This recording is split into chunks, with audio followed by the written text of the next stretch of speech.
Alright, this is past Doug. As you can tell, the bike isn't finished. I think I'm going to put this after the reveal video. So, yep, here it is. I just got it back today. So, that's great. Yep. Here it is. Well, you've already seen it in the before video, so now I'm going to take it apart and get it ready for the paint, which you have already seen, hopefully. Alright, there it is. You've already seen it, but this is the first I'm seeing it with it. 3 weeks later. So, or whenever this started, or I bought this bike. I bought the frame, that is, and I bought it for $100. And I got this. As you can see, it's on the screen right here, I think. Then I put a 70cc 2-stroke from a chainsaw in it, and I didn't really like that. I think I drove it like twice. Anyways, it had no power. Then I put the 5-horse Tecumseh out of my grandpa's snowblower in it, and that smoked like a banshee, or whatever, however banshees smoke, I don't know. And then yeah, so I put that in there, kept the plastics on, rode around. Then I took the plastics off because, well, it broke, and I was not going to be riding around with broken plastics on it, you know, just dangling around, because I had some nice stickers on there that I kind of wanted to keep. So yeah.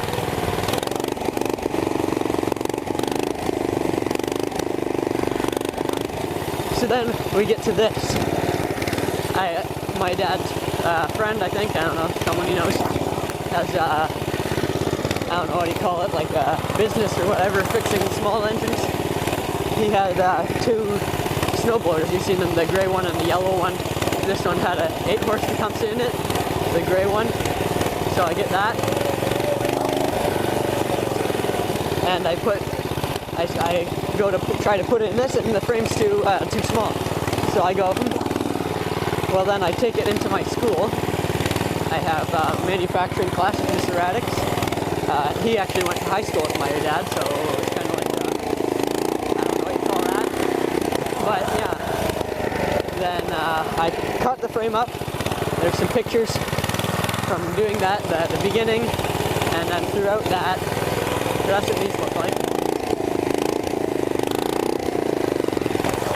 And then I made this simple stand out of it. This probably took me 15 minutes to make.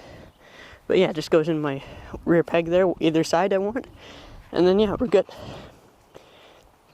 So yeah, you can see here, the frame, this piece used to come down at an angle and meet here, or somewhere here, and this piece came down like a V, and that was really ridiculous. But then, yeah, so here, there's a hole there for some reason, I don't know. But yeah, I added that much right there. You can kind of see the grinding still, but whatever, yeah. So here it is. In the sunlight, the blue really sparkles. And a little bit of paint chip there, and then the chain came off a couple times and it scratched the paint to shit here, and I'm kind of disappointed about that, but oh well. And before, it was making the chain fall off, so I had to weld a new piece in here. When I got it home, I got my dad to stick weld that, because I only know MIG weld. So yeah, because before with only the 5-horse, now we have the 8-horse. It was just bending this jack shaft, like the whole thing was just bending like that, so we had to do that. And my seat, it used to be all wrinkly, so I stretched it, pulled it, and pleated it in a couple places so it looks better. And then this used to be at an angle down, so I grinded there and bent up. And yeah, so right now it's like a 6-to-1 gear ratio or something.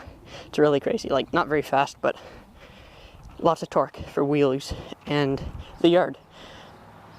So yeah, there it is. I don't have a long enough hose for my primer to be hooked up, and it isn't actually straight piped. If you can see in there, I don't know, there's like a little, I cut out on the CNC plasma cutter a little thing I put in there and welded. Then on this side, this was galvanized pipe, so the welds are really crappy. But yeah, this is actually the 9-horse carburetor, because the one on the 8-horse, it was really clogged and I didn't feel like cleaning it. And I don't have parts to do the gasket on the bottom because that's leaking. Chain alignment, or chain tension, not very good, but this bolt fell off, so it's like, whatever. Painted this red to match the rims. The rims look really good. Then I got all the black paint off the front here. That's not supposed to be like that, but whatever, I'll fix that. Got all the black paint off, and then shined up the chrome a bit. It's kind of rusty, but it'll be fine. Then bars off a BMX bike that I cut in the middle, widened there. I have a bar pad here from Mikey. Then just Amazon, I don't know, $30 bar clamps, bicycle brake levers, and yeah, so that's pretty much it. So I guess that'll be the end of the video. If you enjoyed and like this kind of content, hit like, subscribe, leave a comment if you are here and you remember the 50cc, the 70cc, and the 5 horsepower, and now you're here for the 8 horsepower. So leave a like for that. And yeah, that's it. You can leave now. Goodbye.